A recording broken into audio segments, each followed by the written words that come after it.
Hi, Ed here from keywordspeopleuse.com, and I've got an exclusive time-limited offer for you. If you book a product demo with Keywords People Use, I'll give you a free 7-day trial of our standard plan, which allows you access to our new content optimization tool. This tool hooks into your Google Search Console data so we can find all the keywords you're ranking for and what pages are ranking. We then crawl your site content and use advanced machine learning techniques like embeddings and cosine similarity to find you content optimization opportunities that will quickly boost your impressions and clicks from Google. This new feature in Keywords People Use is already showing results for people using it. Don't miss out on the opportunity of a 7-day free trial. Just go to keywordspeopleuse.com/demo to book your slot. That's keywordspeopleuse.com/demo. You'll find the link in the show notes of this episode.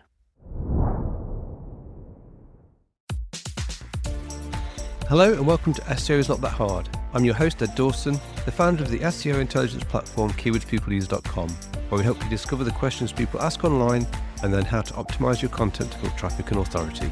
I've been in SEO and online marketing for over 20 years, and I'm here to share the wealth of knowledge, hints and tips I've amassed over that time. Hello and welcome back to SEO is Not That Hard. It's Ed Dawson hosting as usual, and today I'm going to be talking about how to avoid problems with SEO and SEO service providers. So, this comes from just the other day I was interviewed on the podcast, Podcasting Amplified. That's a great show. It's very focused on helping podcasters grow, monetize, and reach new audiences. So, obviously, as you can guess, the topic turned towards SEO for podcasters, how to rank higher for searches, get your podcast in search, how to optimize show notes, that kind of thing. But one particular question really struck a chord with me, and that's what I want to share with you today.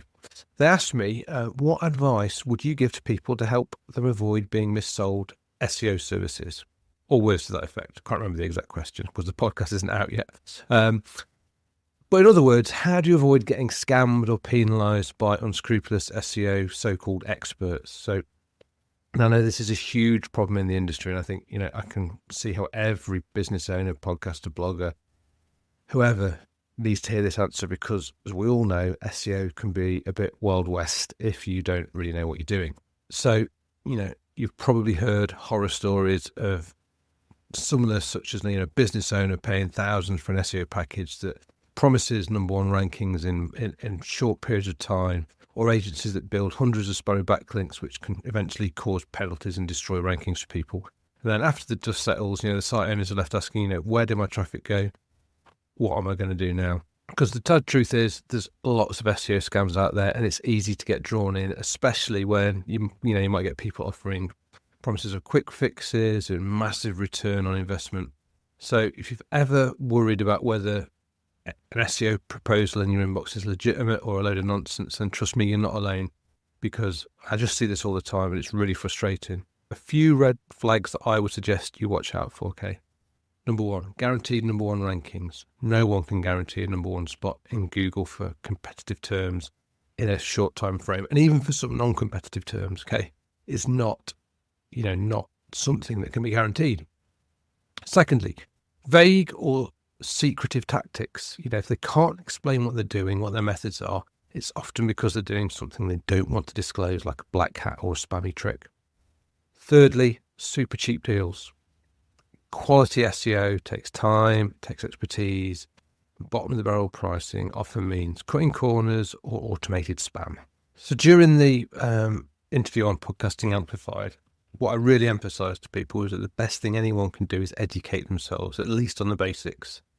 Because, if you're here, you're listening to this podcast, you're in the right place as it stands now, because you don't need a degree in search engine algorithms, okay? We know that it isn't rocket science, but it is important to know what Google's fundamental rules and guidelines are. So this is where I said to them, I brought up Google Search Essentials, which you might still think of as Google Webmaster Guidelines. I did during the podcast. If you listen to that podcast episode, you'll hear me referring to it as Google's Webmaster Guidelines, because it was called that for years and years and years, and no one's perfect. I got the name wrong during the podcast. But if you Google Webmaster Guidelines, it points you at Google Search Essentials. But why did I bring it up? Well, it's because it sets those kind of like official guidelines of how Google wants websites to behave. And when you read through them, and they're aimed at the layperson, they're not overly technical. So even at the high level this at, you'll see the kind of content that's considered valuable versus what Google considers as spam, how to ensure Google can crawl and understand your pages, and why user-first content matters, and how sneaky tactics can get you penalised. So if an SEO agency is pushing you to do things that blatantly violate these guidelines, you'll spot it immediately and you'll think, hang on, that seems like it might cross Google's line. And if you decide to still push these boundaries, at least you're doing it knowingly, okay, rather than walking into a penalty blindly. I'm not moralising here on what you should, what people should and shouldn't do. It's fine. As I've said before, if people want to do black hat, do black hat. The important thing is, if someone's, if you're going to someone buying a service, you need to know and you need to understand the relevant risks, because they might not be telling you, and that's the whole point, okay? So if you're educated, you'll know what you're doing. You'll know what risks you're taking. And so to be forewarned is to be forearmed, as they say. So anyway, so if we go into these search essentials, what are they, okay? It's divided into three main areas, okay? First of all, there's the technical requirements. And this is things like making sure Google can crawl your site, not blocking important resources, optimizing mobile performance, that kind of thing. Secondly, there's spam policies, and these are really important ones to understand if you're looking at buying in a service to try and avoid these spam services. This covers things like link schemes, cloaking, hidden text, keyword stuffing, basically all the shady stuff that Google wants to weed out. And thirdly, they have their key best practices, which is things like creating original, helpful content, providing great user experience, and being transparent about who you are and what your site offers. So if you read nothing else, read these. Okay, it's not thousands of pages. It's just a small set of guidelines that can save you from a world of pain down the road. Armed with the information in these documents, you can ask the right questions when you evaluate an SEO agency or a consultant. Now, practically, if you are looking for SEO help, then obviously you want to vet anybody that you're talking to, because knowing the rules is one thing, but finding someone who's going to follow them. So here's the kind of things I suggest that you need to think about. First of all, you need to ask for transparency. Any legitimate SEO consultant or agency should be able to outline what their process is, how they talk about the techniques they're going to use, and they'll provide some form of roadmap of what they're going to do for you. Secondly, you should look for realistic goals. If they promise the sun, the moon on a stick, everything within a week, that's a big red flag, especially the more competitive an area you are working in. SEO is a marathon, not a sprint. I always say, these things take time, build for longevity, not for, quick hits. Thirdly, you want to check previous work they've done. So you want to ask for references, case studies, client testimonials, all that kind of thing. Check their track record. Do they deliver sustainable growth for people? Fourth, stay involved. Even if you're not a full-blown SEO expert, you should want to be kept in the loop. Regular updates from them, reports, and like an open communication with them is really, really vital. You don't want to just pay them and then not hear from them for months. You want to be kept up to date. You want to know what they're doing. And finally, just always compare multiple providers. Don't just go with the first person you talk to. Compare offers and see who's willing to be the most transparent and realistic. Even if you just ask 4 or 5 people, you'll see the outliers. You'll see those that are realistic. Compare multiple people. I know how much confusion there is out there still about SEO. People want results, I know that, and they want them fast. But if you're in a hurry, they often miss the foundations, and that's understanding the rules of the game.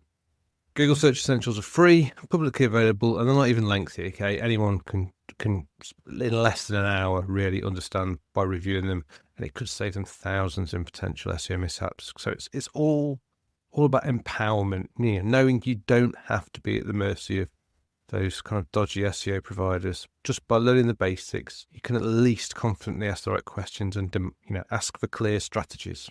So yeah, that's it for today. I hope this has been useful. I hope it shed some light on how critical it is to avoid being missold if you're looking for SEO services. So just remember, educate yourself, read those search essentials, know the boundaries, stay vigilant, avoid anyone who's promising something that seems too good to be true, and always ask questions. Demand that transparency from anyone you work with. So yeah, that's it. So until next time, keep optimizing, stay curious, and remember, SEO is not that hard when you understand the basics. Thanks for listening. It means a lot to me. This is where I get to remind you where you can connect with me and my SEO tools and services. You can find links to all the links I mentioned here in the show notes. Just remember, with all these places where I use my name, the Ed is spelled with 2 Ds. You can find me on LinkedIn and Blue Sky, just search for Ed Dawson on both. You can record a voice question to get answered on the podcast, the link is in the show notes. You can try our SEO intelligence platform, Keywords People Use, at keywordspeopleuse.com, where we can help you discover the questions and keywords people are asking online, cluster those questions and keywords into related groups so you know what content you need to build topical authority, and finally connect your Google Search Console account for your sites so we can crawl and understand your actual content, find what keywords you rank for, and then help you optimize and continually refine your content with targeted, personalized advice to keep your traffic growing. If you're interested in learning more about me personally or looking for dedicated consulting advice, then visit www.eddawson.com. Bye for now, and see you in the next episode of SEO is Not That Hard.